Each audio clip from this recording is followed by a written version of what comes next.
السلام علیکم فرینڈز، چلتے ہیں علامہ صاحب کی اگلی ربائی کی طرف۔ علامہ صاحب فرماتے ہیں فرینڈز، تیری دنیا جہان مرغ و ماہی،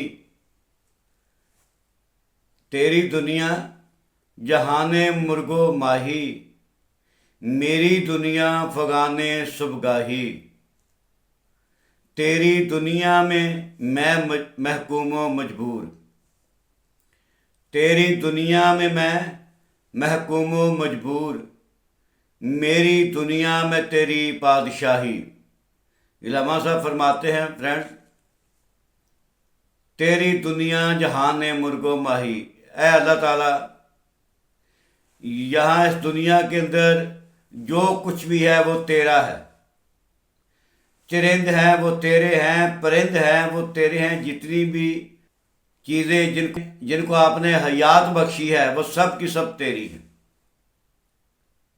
تیری دنیا جہان مرغ و ماہی سب تیری ہیں، لیکن میری دنیا فغان صبحگاہی، میری دنیا بس یہی ہے کہ میں صبح کو اٹھوں اور آپ کے حضور فریاد کروں۔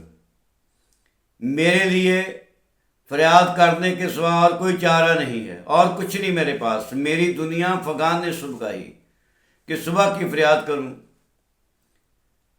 کیوں؟ اس لیے کہ تیری دنیا میں محکوم و مجبور، کہ یا اللہ یہ تیری دنیا ہے اور ہر چیز تیری ہے، اور میں انسان آپ کی مرضی اور منشا کا پابند ہوں، میں مجبور ہوں، محکوم ہوں۔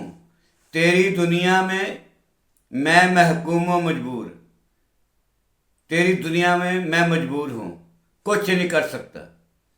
میری دنیا میں تیری بادشاہی، بادشاہی مراد بادشاہی، کہ یا اللہ جو کچھ بھی ہے ہر چیز کے اوپر تو قادر ہے، ہر چیز کے اوپر تیری حکومت ہے، ہر چیز یا اللہ تیرے حکم کی پابند ہے۔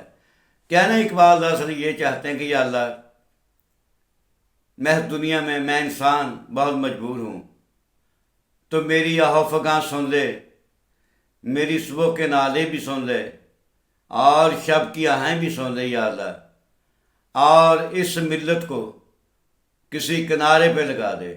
بڑی سادہ سی ربائی ہے، اور اقبال نے سادہ سی ربائی میں بڑی گہری بات کی ہے۔ ملت کے لیے رونا رویا ہے کہ یا اللہ میں محکوم ہوں، میں مجبور ہوں، آئی کین ڈو نتھنگ، میں کچھ نہیں کر سکتا۔